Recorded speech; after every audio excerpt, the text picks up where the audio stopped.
Welcome to NTD Newsroom. I'm Paul Graney. A federal judge dismissing the indictments against former FBI Director James Comey and New York Attorney General Letitia James. Christmas coming to the White House as the First Lady welcomes the official Christmas tree, and President Trump says something good might just be happening in peace efforts between Russia and Ukraine. President Trump speaks with Chinese Communist Party leader Xi Jinping by phone. We'll let you know what they discussed. Senator Kelly is accused of breaching military law in a video to U.S. troops. The Pentagon has launched an investigation into the retired Navy pilot. The Trump administration moving to designate the Muslim Brotherhood as a foreign terrorist organization. What would this mean for Americans? An expert breaks it down for us. Your 401k may depend on the same 7 AI tech-driven stocks, but could this boom turn into a bubble? We ask an economist whether AI investments could drag down your portfolio.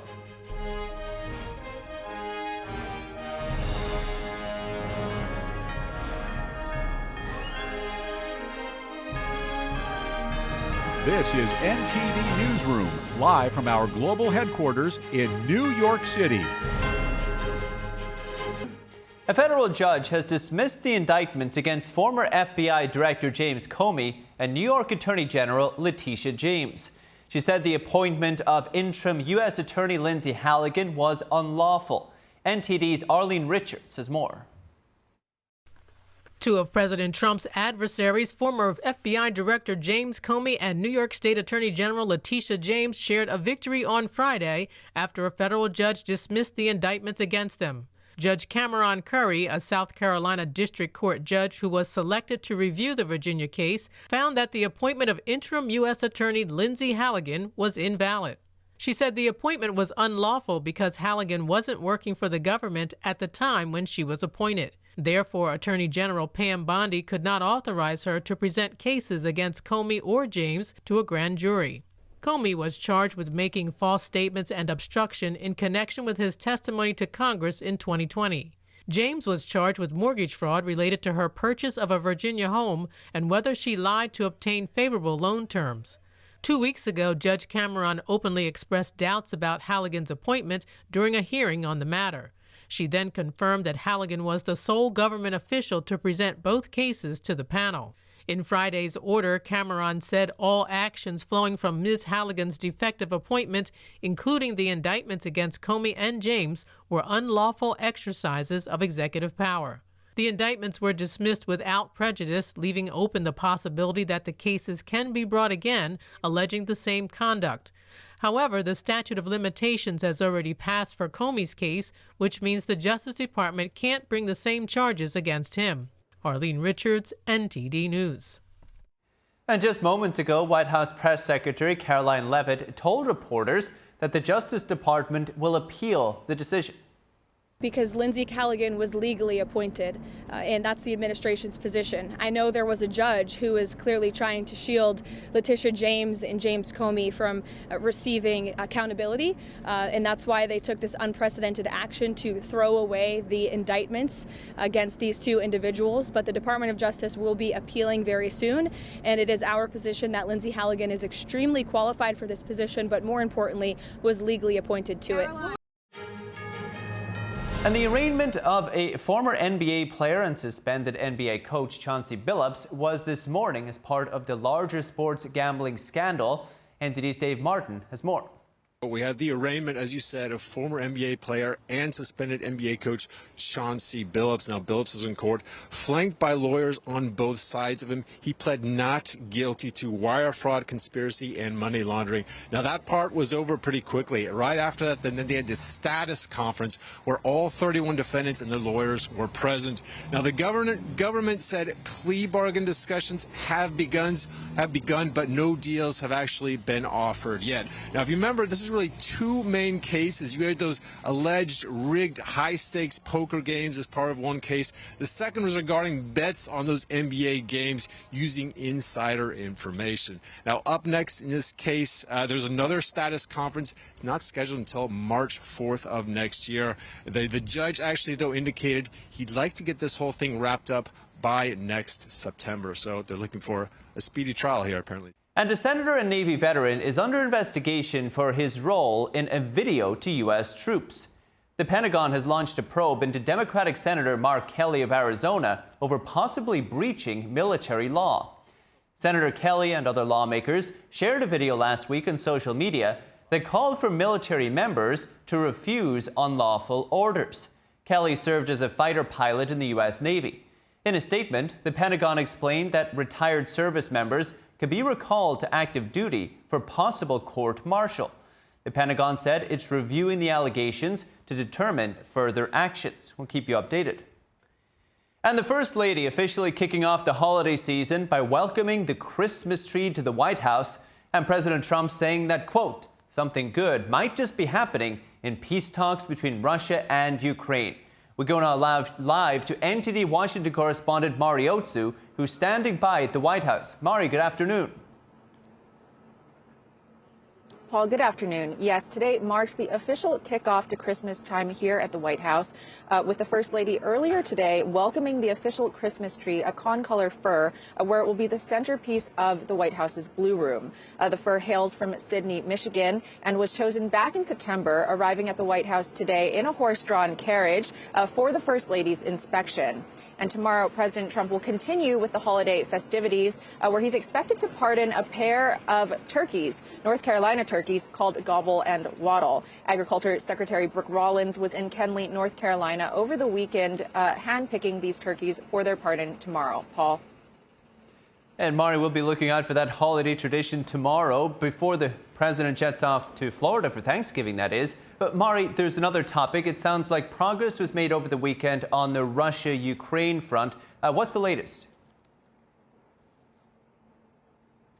Sure, Paul. So President Trump has repeatedly expressed frustrations recently over the duration of the Russia-Ukraine war, often saying that of the peace deals he's helped broker, he thought that this one would be the first, and saying that the war would not have started had he been president at the time. But today there's a glimmer of hope with President Trump posting to Truth Social, saying, quote, don't believe it until you see it, but something good just may be happening between Russia and Ukraine. This is coming after talks in Geneva, Switzerland, Sunday on a plan to end the war, with both the U.S. and Ukraine releasing a joint statement saying that there's now a refined peace framework, and Secretary of State Marco Rubio saying that this has been their most productive engagement yet. Take a look.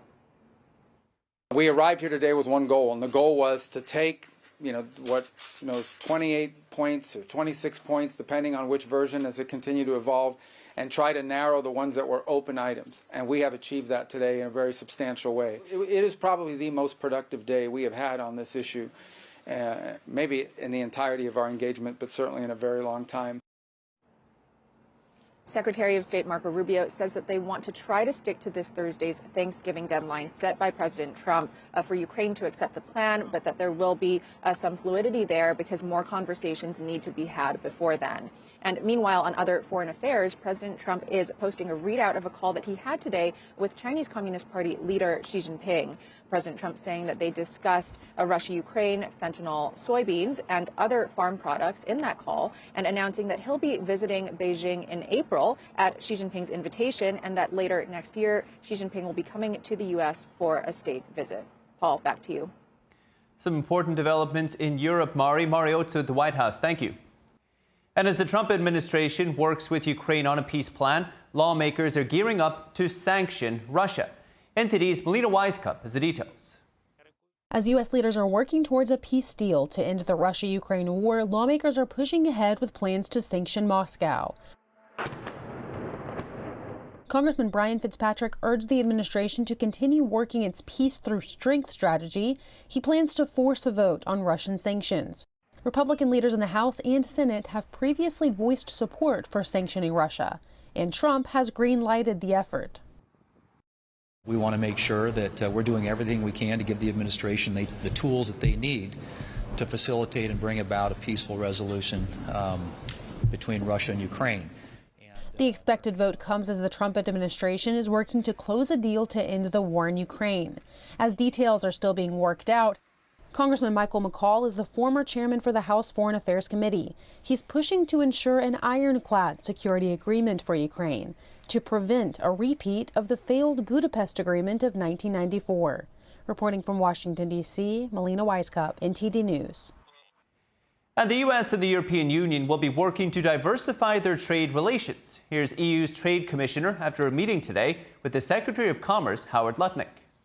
There are 12 countries, mostly in Pacific, who would like to work much closer with us. And this is, I think, extremely important signal because we are talking about 30% of GDP and 40% of trade. Then I provided the detailed information about ongoing negotiations with India, with UAE, and the interest of all other Gulf countries to join the track and to start working again on the region-to-region agreement.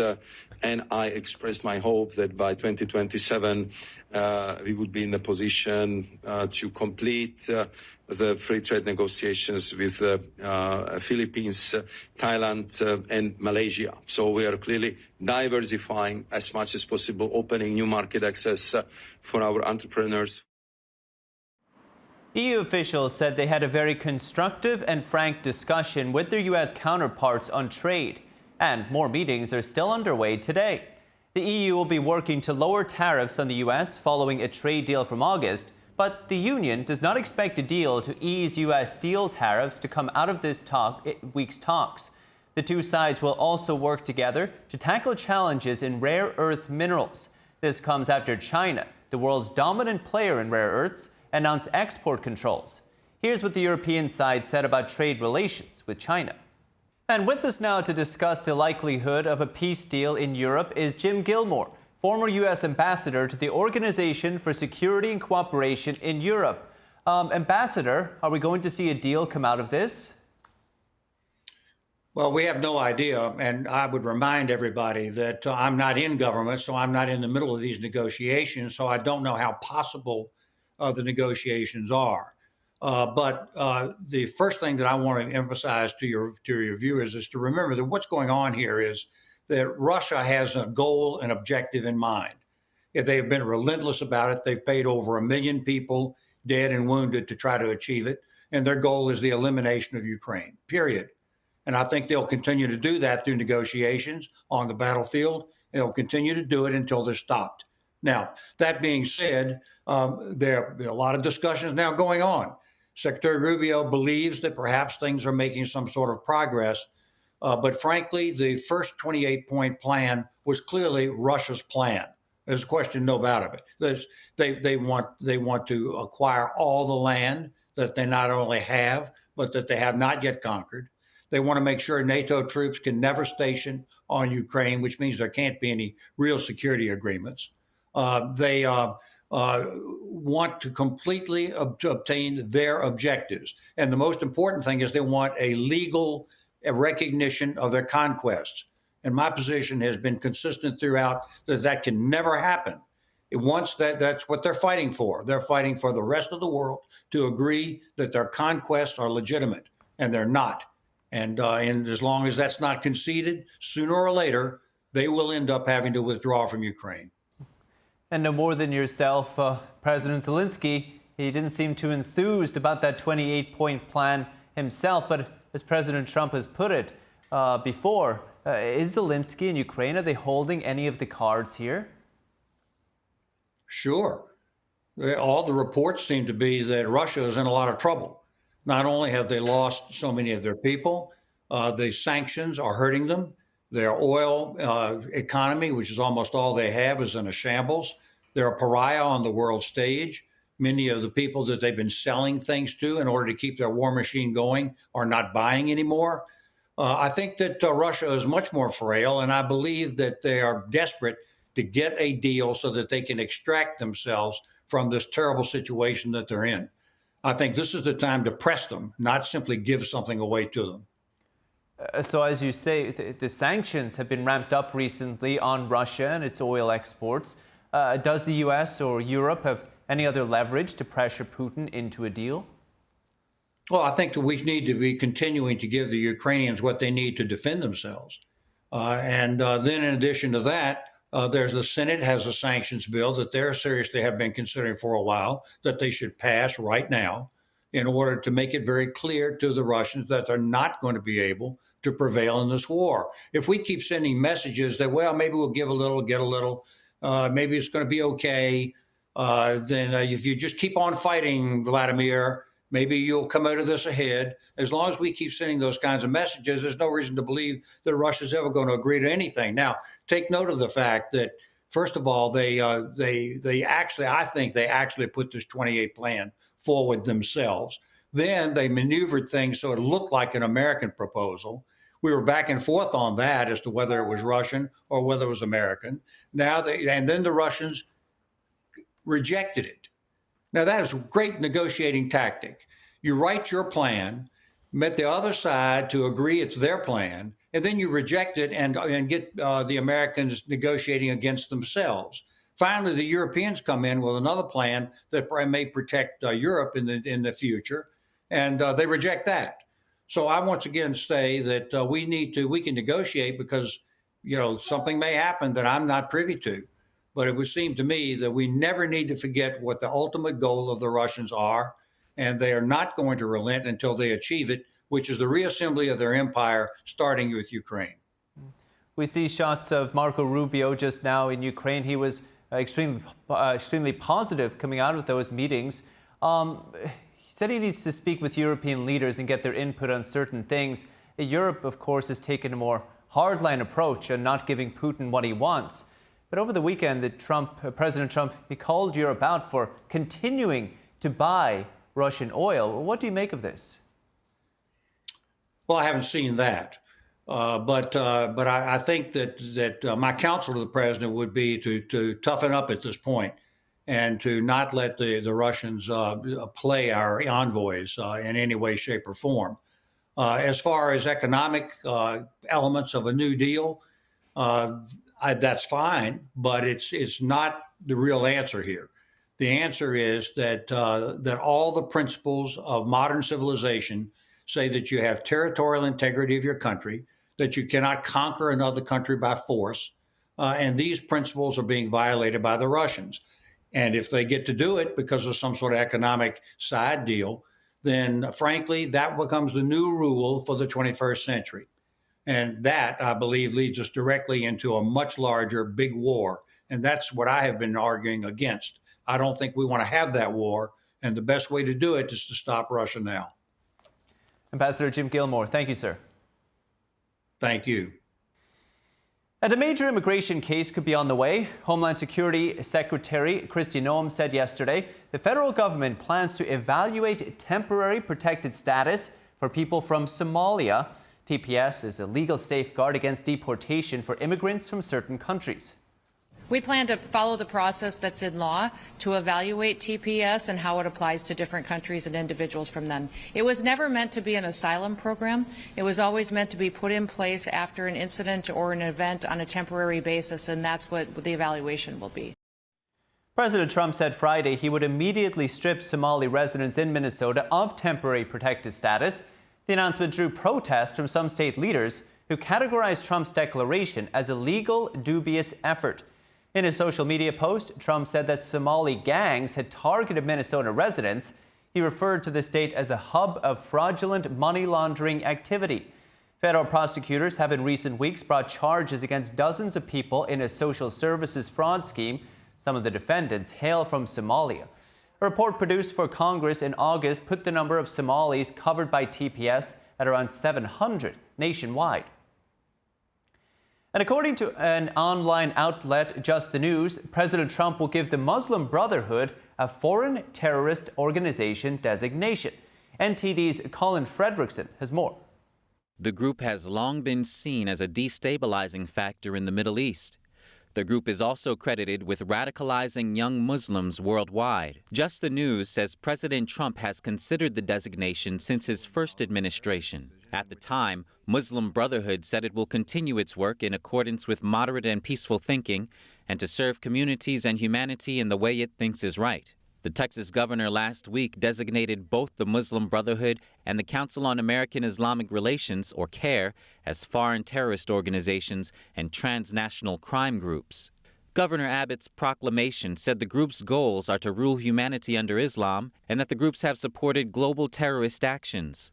CAIR has since denied the labels and sued the Texas governor and attorney general. Some countries in the Middle East already have policies against the Muslim Brotherhood. Egypt and Jordan have banned the group. Saudi Arabia, the United Arab Emirates, and Bahrain have labeled it a terrorist organization. And with us now to discuss the new designation is Kyle Scheidler, Director and Senior Analyst for Homeland Security and Counterterrorism at the Center for Security Policy. Kyle, great to see you. Thanks so much for coming on. What does this designation mean for Americans? Well, if the Trump administration does, in fact, move forward with designating the Muslim Brotherhood, it will be the biggest blow ever suffered by Islamic terrorism since the global war on terrorism began after the 9/11 attacks. The Muslim Brotherhood is absolutely the font of jihadist terrorism. Muslim Brothers have played a key role in forming every Islamic jihadist terror group that the United States has ever confronted. So this is really getting at the very root of the problem. How would you describe the Muslim Brotherhood and how it came about? Well, it was founded in the 1920s in Egypt in a response to the abolition of the caliphate in Turkey during that time. The caliphate was, at the time, the sort of theopolitical center of Islam, both politically and religiously. And with its abolition, the future of the Islamic movement was unsettled. And so Hassan al-Banna, the founder of the Muslim Brotherhood, created the Muslim Brotherhood as a sort of secret society with the objective of reestablishing the caliphate, reestablishing Islam, not just as a religion, but as a form of governance for both the Middle East and eventually the whole world.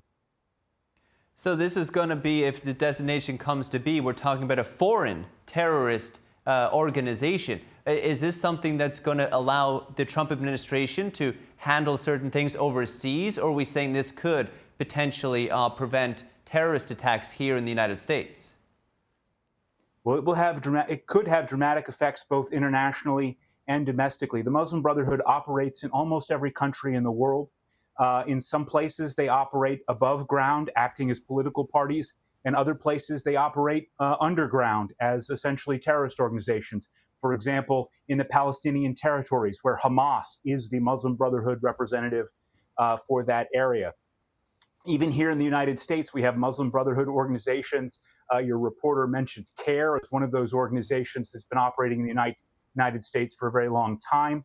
The U.S. government knows that there are U.S. Muslim Brotherhood organizations. They know that those organizations engage in supporting acts of terrorism. You can go all the way back to the Holy Land Foundation trial in 2008 to see that the federal government had an extensive understanding of the U.S. Muslim Brotherhood and its role in supporting terrorism. So if they should choose to move forward with this, there will be investigative threads that they can pull on to target the Muslim Brotherhood both internationally and domestically. I want to get to CAIR, who are operating here just in just a moment. I know Texas designated them as a foreign terrorist organization just last week. But if this designation, again, were to come to pass, are we likely to see the kind of military strikes or similar activity we've been seeing recently in South America with the strikes on the drug boats? Well, we do not know exactly what form a designation will take if the Trump administration does move forward with this. There are a number of Muslim Brotherhood entities that could be designated. They may go for the International Muslim Brotherhood. That's the structure that controls and cooperates between all the various chapters of the Muslim Brotherhood internationally. They may target specific known Muslim Brotherhood chapters in one country or another. In either case, it's unlikely that this will result in military action. Much more likely, we're going to see sanctions against specific individuals and organizations, potentially shuttering those organizations or seizing funds. But this should be seen much more as a structural and an investigative act than a military act. In most of the places where the Muslim Brotherhood is operating, you have U.S. allies in some level. of authority. So it's unlikely that we're going to, launch military strikes anywhere. This is all about targeting the money, targeting the organization. Kyle, we discussed a little bit on CARE.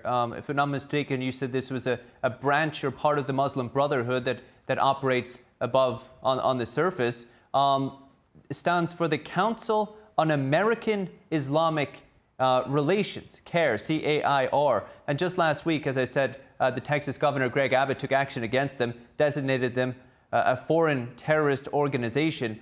What is he accusing CAIR of doing?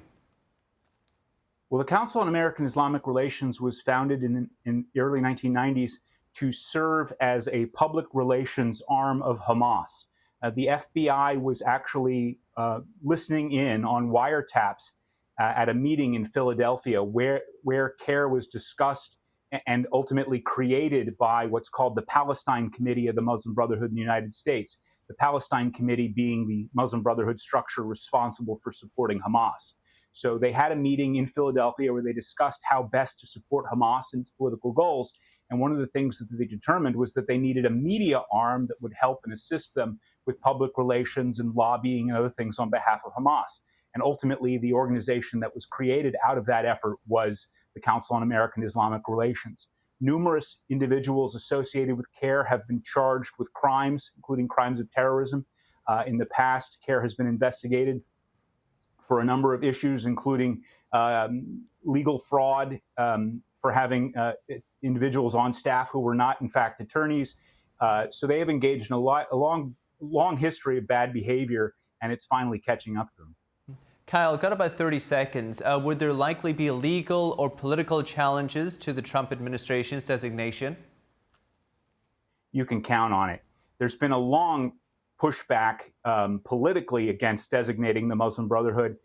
There were attempts to designate them in the first Trump administration, and there was a great deal of bureaucratic resistance. But I think the president is hearing his base here. The conservative base has been calling for a designation of the Muslim Brotherhood for some time. We can expect a number of brotherhood organizations will challenge this in court. But as I said, there are documented federal government documents showing the connection between these groups and the Muslim Brotherhood. So the evidence is there to make the case. It will stand up in court. They just have to be willing to face that in court. But yes, I would actually absolutely anticipate a legal challenge. Important information. Kyle Scheidler, appreciate it, sir. Thank you. Thank you. Welcome back. I'm Paul Graney. Treasury Secretary Scott Bessent says Americans can expect substantial refunds next year. Bessent says he's also optimistic that no recession is on the way. That's despite the damage a record-setting shutdown did to the economy. NTD's Daniel Monahan has more on the U.S. economic outlook. Treasury Secretary Scott Bessent said that while parts of the U.S. economy, like housing, were in a recession because of elevated interest rates, he does not expect the broader economy to plunge into a recession in the coming months, speaking on NBC's Meet the Press. I am very, very optimistic on 2026. We have set the table for a very strong, non-inflationary growth economy. Bessent says no tax on tips, overtime, and Social Security is kicking in, along with auto deductibility on loans for American cars, which will all spur economic growth. We're going to see substantial refunds to working families in the first quarter of 2026. The Treasury Secretary says the Trump administration has slowed inflation and is working hard to bring it down further. Bessent says the Council of Economic Advisors has a study on how to reduce the inflation rate. You know the best way to bring your inflation rate down? Move from a blue state to a red state.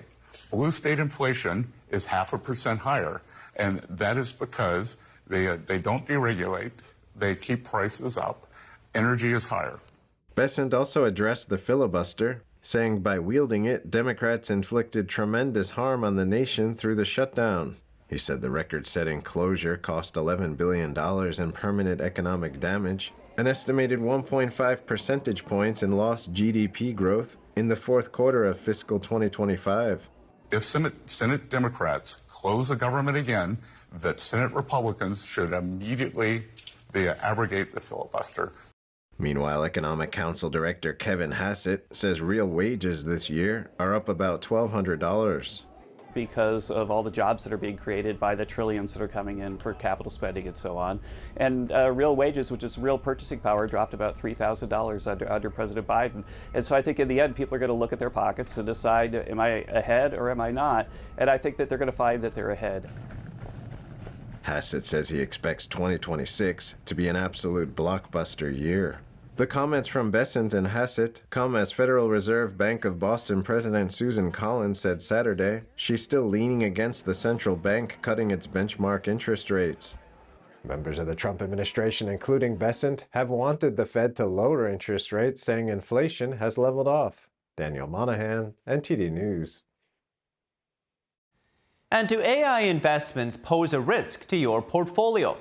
Well, a recent report found that just 7 tech companies, that's Alphabet, the parent company of Google, Amazon, Apple, Meta, Microsoft, Nvidia, and Tesla, now represent about 36% of the total market cap of the S&P 500. It's the most popular index fund in America. They're all tech companies, and they're all investing heavily in artificial intelligence. So, if the AI trade doesn't work out as planned, it could drag on your retirement savings. With us now to assess the risk is Daniel Lacaille, chief economist at the Tresses Hedge Fund, which manages over $6 billion in assets. Daniel, great to see you as always. Daniel, does the AI trade keep you up at night?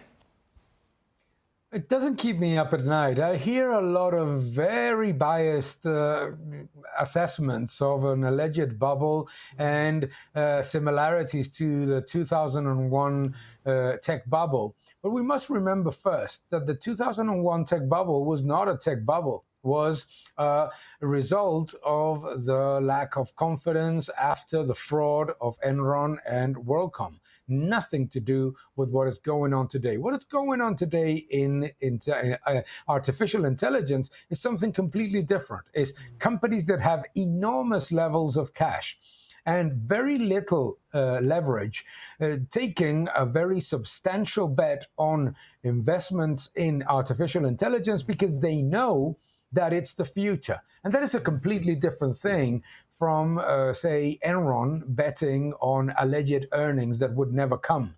This is companies that are making money today, that have enormous earnings and very substantial margins, and taking their cash and investing in something that is going to yield real economic returns. Therefore, it's not a bubble if we look at the leverage. It's not a bubble if we look at the earnings of these companies. And it's certainly not a bubble if we look at the reality of artificial intelligence, because no one is betting on something that is kind of a dream like the velociraptors of Enron. What they're betting is on something that we all use every day and are using more frequently.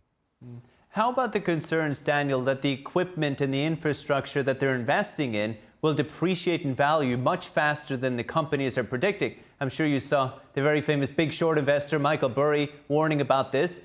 What could that mean for potential stock price changes? I mean, obviously, value is subjective. This is very important. And we need to understand that what is going on right now has absolutely nothing to do with what he was mentioning relative, for example, to financial companies.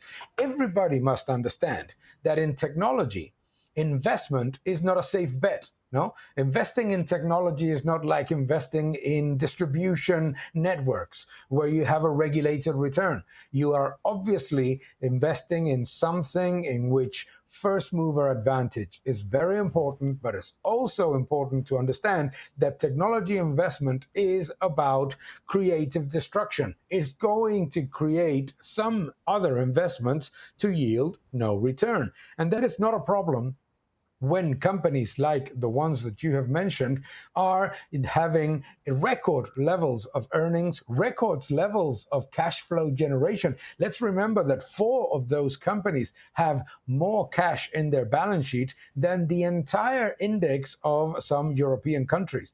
So if we look at everything, you may think that valuations are elevated. Maybe. But now think of whether are you going to use artificial intelligence more or less in the future? Is artificial intelligence just a fad or something that is going to be implemented throughout the entire value chain of industry, services, etc.? Okay, so if you believe, like I do, that artificial intelligence is not the future, it's the present, and if you believe that the current environment is going to generate a tremendous opportunity in those investments, then the depreciation of some of those investments is going to come with the appreciation of the vast majority of these investments. Anyone understands this? Do you remember all the people that said that Facebook, now Meta, was making a very big mistake by acquiring WhatsApp? Who says that now? Nobody. This is what's important, is to understand that technology is a completely different thing from valuing banks or from valuing energy stocks. How about some of the potential hurdles, Daniel? Say, for example, government regulation or the vast amounts of energy that will be needed to power this AI revolution, for want of a better phrase. No, absolutely. There will be hurdles. Absolutely. No technology company expects this to be an easy ride. And obviously, those are challenges that they're looking into. But we also have to remember that a lot of the mistakes that people make when analyzing a revolution is, the biggest one is called presentism, which is to believe that the level of consumption of energy and the level of investment requirements of today are going to be the same forever. They made that mistake with shale. Remember when they said that it was impossible for the shale revolution to last because it consumed way too much water? Never bet against engineers. Engineers find solutions. Analysts and banks find problems. The reality is that what we are going to face in the next years is certainly regulatory challenges that will be overcome by other opportunities, and we are going to face also the challenges of those investments that will be needed. But the people that are saying that the investments are going to generate an enormous problem for these companies cannot bet on one thing and the opposite. Cannot say on the one hand that those investments will not be able to be implemented, and at the same time say that there's going to be a cash flow problem. Either they're going to implement those investments or they're not. But you cannot bet on one thing and the opposite. That doesn't make any sense to me. So I'm not saying, obviously, can there be corrections? Absolutely, there are corrections. But when we look at what is going on in markets today, the moment that the market starts to recover, it recovers with these names. And it recovers with these names because they're the ones that in net present value, in cash generation, in margins, and in growth of their underlying business, they are the ones that lead. And some people have missed it. Good for them if they think that it's a negative, they can always short it. Why don't they do that? Daniel, you said that engineers find solutions and bank analysts find problems. That's one for the record books. Daniel Lacaille at the Tresses Hedge Fund. Daniel, as always, thank you so much. Thank you very much. Have a good day. Moving on now. A new advisory published by an advocacy group, Fair Play, has found that toys embedded with artificial intelligence chatbots undermine children's healthy development and pose unprecedented risks. Joining us now to discuss this is Donna Rice Hughes, President and CEO of the nonpartisan and nonprofit organization Enough is Enough, that aims to make the internet safer for children and families. Donna, thank you for joining us. Donna, what is this message giving to parents who are looking for gifts for their children for the upcoming holiday season? Well, first of all, Enough is Enough did join Fair Play, as did hundreds of other organizations. And the reason that chatbots that AI toys are not safe at this point is because they are embedded and empowered by these chatbots that have already been shown through research and actual cases to be unsafe. Why? Because they can they're programmed to mirror a child's reactions, to be that trusted friend, but they're an algorithm. Some of the chatbots have been found to be having sexual explicit conversations with children. There is a wrongful death suit out there right now against ChatGPT. with a boy, Adam Rain, who committed suicide because the ChatGPT bot actually began to become his suicide coach and actually encouraged him to keep his thoughts about suicide from his parents. So the research is there, the data is there, and the problem is with these toy companies now, they're hopping onto the AI game, if you will, and marketing some of these toys as safe for kids as young as 2 years old, but they are not safe at this point, as AI is not safe at this point because the proper guardrails have not been put there. And I'm so glad that we're having this conversation because just imagine every parent and grandparent knows how a kid relates to a toy or a doll or a teddy bear. Now you've got these toys and teddy bears that can actually speak to these kids and be their best friend. And we know that 1 in 3 kids that were interviewed, not on AI toys, but AI companions, which uses the same technology, prefer the AI companion over a real person. It's frightening. That's frightening. There's so much to unpack here, Donna. First of all, explicit conversations, suicide coach. Is it a lack of regulation here, or is it, what do you put it down to? Well, there's a couple of things. Yes, there is a lack of regulation. This has always been the case with digital technologies, and that, regulators and Congress are playing catch up for, the bad guys and businesses in big tech jumping out there with new products to compete without testing them and making sure that they're safe first. So what we're trying to do, and working with Congress, by the way, on this, is to try to get those guardrails on these technologies, and AI is completely, it's out of the box right now. In fact, there was a teddy bear in India, Kuma is the name of this teddy bear, that was just pulled from the market because it was found to be having sexual conversations with a child. But there's some other information too. If you think of AI or an AI toy, there are also data collection centers. So they're little spies. They can take information from your child, they're collecting that, and any other type of private information that child might share, and collect it and use it and share it. And that's another really serious danger point. You brought up this issue of companionship. I'm not sure if you saw, but back in September, the FTC opened an investigation into AI products that were acting as companions. In terms of the developmental age of young children, do you see any educational benefits of giving your child an AI toy? No, I really don't, not at this point. And to be perfectly honest, there are wonderful companies that are safe, or products that are safe and educational. They're designed with age appropriateness in place to actually encourage innovation, encourage creative play, encourage that developing mind, that developing brain of that child. AI chatbots are not designed to do that. And they can be sitting in a cute little teddy bear or a Barbie doll. That's not happened yet, and I hope it doesn't, Mattel. But that's not encouraging anything that we would want a child to really fall into. In fact, they're preying on a child's vulnerabilities, if you will, and they're programmed to do that. It's frightening. This new advisory, Donna, it says that AI chatbots drive the conversation and play through prompts, preloaded scripts, and predictable interactions. How much does this fall short for children in comparison to, say, having an interaction with family members or friends? Well, I mean, human beings have a real brain. and we have brains and we have emotions.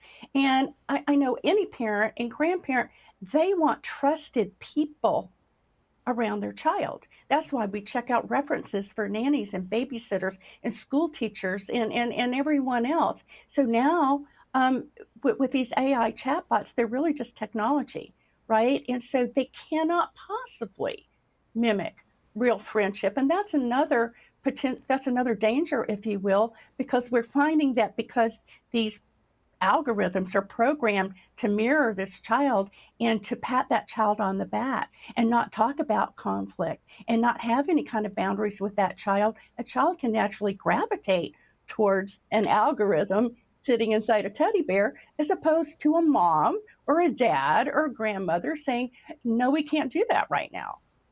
It's frightening. Again, so much to unpack. You mentioned data collection. I think anybody with kids who've been in this situation where you're out in public and the kid says something that you probably wish they didn't say outside of the home. So we know that AI can gather sensitive information from within the family home. How concerned should we be about the aspect of privacy and data collection? And what do you think is going to come of this?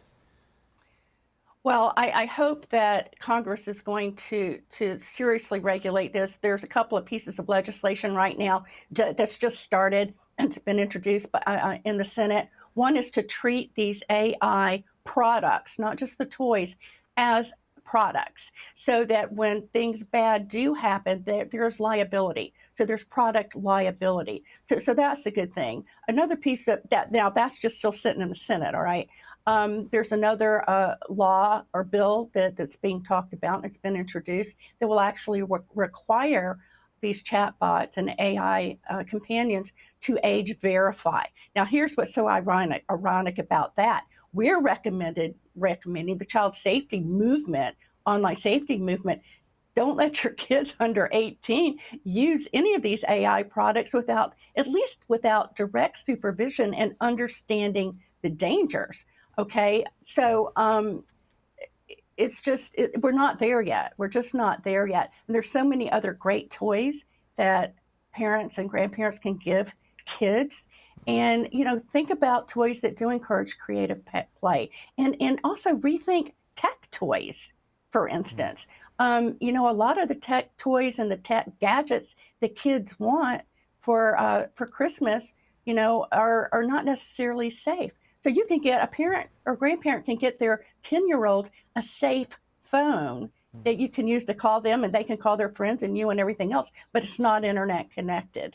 And Roblox, I always thought, I'm a grandparent, I've got 2 grandsons who love Roblox. Well, they have 35 lawsuits against them right now. Yeah. And so it's scary, and I think that we don't want to frighten parents and frighten kids, but there are alternatives that we know and are proven to be safe.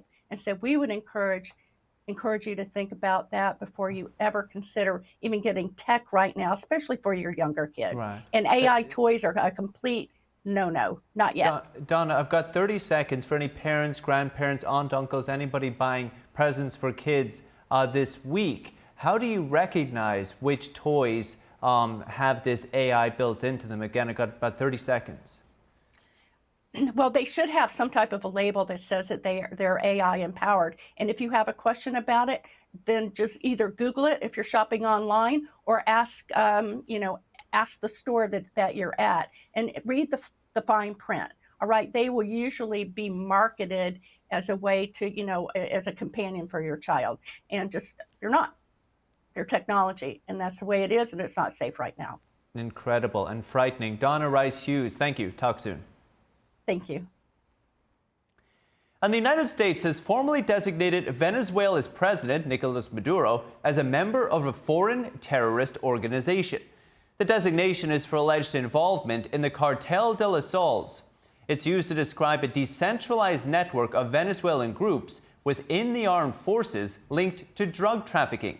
Administration officials have been making the case the designation will give the United States expanded military options for striking inside Venezuela. It comes as the U.S. military has amassed more than a dozen warships into the region as part of what the Pentagon has branded Operation Southern Spear. And the U.S. military has killed dozens of people in boat strikes as part of the anti-drug trafficking campaign. Maduro has always denied any involvement in drug trafficking and the existence of the alleged cartel. His government today rejecting the terrorist designation, calling it, quote, a ridiculous fabrication. And the chairman of the Joint Chiefs of Staff will meet with U.S. Southern Command service members in Puerto Rico today. The American military footprint there has grown amid the Trump administration's consideration of military action against Venezuela. The Pentagon says General Dan Caine will visit the territory where most of the roughly 10,000 troops in the Caribbean are believed to be based. The U.S. military has conducted bomber flights up to the coast of Venezuela. Meanwhile, Airlines have canceled flights after an FAA alert citing increased security risks around Venezuela. And a major battle over press access continues. An appeals court will hear oral arguments today in the Associated Press dispute with President Trump over access to presidential events. The D.C. Circuit is reviewing the administration's appeal of an April ruling.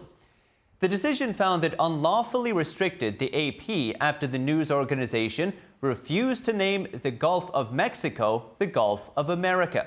District Judge Trevor McFadden had granted a preliminary injunction ordering the White House to restore AP access to the Oval Office and other news spaces. The injunction was paused in June. That was while the appeals court considered the administration's case. Trump signed an executive order in February to change the name of the body of water to the Gulf of America, but the AP said it would continue to use the Gulf's old name while acknowledging the new name Trump has chosen. And the Trump administration has officially designated the Cartel of the Suns as a foreign terrorist organization. The designation increases pressure on the Venezuelan regime of Nicolas Maduro. Our Washington correspondent Luis Eduardo Martinez has more on the story. The Cartel of the Suns takes its name from the sun insignia that Venezuelan generals carry on their uniforms. According to the U.S. government, the cartel was formed by top Venezuelan officials and is led by Nicolás Maduro. The U.S. government now considers members of the Venezuelan regime to be members of a foreign terrorist organization. Well, it brings a whole bunch of new options to the United States. And he is indicted and wanted for he's not a legitimately elected leader of Venezuela. Everybody knows that. To give options to the president to ultimately say our hemisphere will not be controlled by narco-terrorists. It will not be controlled by cartels. It will not be controlled by what illegitimate regimes try to push toward the American people. The designation comes as the U.S. has the largest military buildup in the region since the Cuban Missile Crisis in the 60s. And as the chairman of the Joint Chiefs of Staff, General Caine, is meeting with military commanders in Puerto Rico. The Venezuelan regime has mobilized its military and militias in response to the U.S. military buildup and has become increasingly paranoid and accusing the U.S. of sabotaging oil infrastructure in the country. ¿Qué pasa porque cada quien defienda? Because each person must defend their space, the oil and gas facilities, defend them from the CIA. The CIA, who have slipped them a bill and said, go over there and damage the Venezuelan economy. That's the CIA's plan. Congressional Republicans have backed the president's orders to strike narco-terrorists in the region. Over 80,000 Americans died last year due to illegal drugs. If an invasion does take place down in Venezuela against Maduro, that would trigger a War Powers Act response by Congress. We would have 60 days, if the conflict is still ongoing, to determine whether a declaration of war is warranted or an authorized use of military force. At least 7 major airlines have suspended flights to and from Venezuela over the weekend after the FAA warned of heightened military activity in and around Venezuelan airspace. Reporting from Washington, D.C., Luis Eduardo Martinez, NTD News. And as the tensions between Japan and China continue to escalate, Japan's defense minister said today the country was advancing preparations to deploy a medium-range surface-to-air guided missile unit on an island. The medium-range surface-to-air guided missile unit planned for deployment at Camp Yonaguni is a force dedicated to protect the island's security. We believe its deployment will reduce the very possibility of armed attacks against our nation and do not consider the argument that it will heighten regional tensions to be accurate. Japan says the deployment will reduce the possibility of armed attacks against Japan. China reacted today, calling the deployment of missiles, quote, extremely dangerous, labeling it a deliberate move that breeds regional tensions and stokes military rivalry. Japan and China have entered their worst diplomatic crisis in years. It began after Japanese Prime Minister Sanae Takaichi said a Chinese attack on Taiwan could trigger a military response from Tokyo. And automakers once vowed to strengthen their supply chains after the COVID-19 pandemic disrupted semiconductor production. But the recent crisis facing Dutch chipmaker Nexperia exposed an industry blind spot. No one anticipated that low-tech chips would become China's leverage against the West. Here's a look at why. The auto industry thought it had learned from past chip shortages. Then a diplomatic fight over Dutch chipmaker Nexperia's factory in southern China revealed a new risk. Nexperia's plant in Dongguan makes low-tech semiconductors used in things like car brakes and electric windows. They sell for pennies, but when Beijing halted exports, automakers from Nissan to Honda were forced to cut production. The move came after the Dutch government seized Nexperia's headquarters, citing concerns its technology could be passed to Chinese parent firm Wing Tech. China hit back, stopping shipments and demanding payments in yuan. Following talks between the two governments, the Dutch government took a step back from the intervention, a move welcomed by China, which said it saw it as a, quote, first step in the right direction to easing chip supply shortages. Although the Nexperia issue has deepened alarm about relying on China, pivoting away isn't easy either, according to Jörg Wuttke, an expert on European trade with China. So China is just very, very difficult to replace as a supplier. But again, the rare earth case and the Nexperia case makes people reconsider what to do in the future, and that might be having a second option elsewhere. And the White House Historical Association and a nonprofit have teamed up to create a Christmas ornament commemorating America's 250th anniversary. The creators say the piece marks an opportunity to reflect on our nation's history and bring the country together. NTD's Andrew Thomas has more. This limited edition handcrafted ornament features the Declaration of Independence on one side and an America 250 logo with the White House on the other. The country's founding document marked the birth of the nation and independence from Great Britain on July 4, 1776. Organization American 250 collaborated with the White House Historical Association to create the celebratory 24-karat gold-plated decoration. And that it's a part of this beautiful heirloom ornament, I think is really special. And so we could have taken a lot of different symbolism. We talked about lots of different ideas. But at the end of the day, the anniversary is the signing of the Declaration of Independence. The White House Historical Association has sold a popular Christmas tree ornament honoring a president or a key White House anniversary since 1981. More than 1 million of those ornaments are now sold every year. I think something that's so special personally about this year's ornament is that it's so much more than just that it's a symbol of truly this unity that we're trying to strive for. The ornament is available for $26.95. Andrew Thomas, NTD News. Looks beautiful. And the holiday train show at the New York Botanical Garden is now back for the season. Miniature trains and iconic New York City landmarks brought to life as the show celebrates its 34th year. NTD's Sean Marshall was there. Kids and adults can all enjoy the New York Botanical Garden holiday train show. The intricate detail that goes into making these buildings is simply amazing. They're designed after buildings and structures all around New York City. And not only is the train show amazing, but you can also enjoy the magical aura of the diverse plants and flowers all around the Botanical Garden. Each year, the New York Botanical Garden team switches things up a little bit for the holiday train show with nearly 200 famous New York landmarks like the Statue of Liberty, Brooklyn Bridge, and Rockefeller Center, along with other popular and historical sites.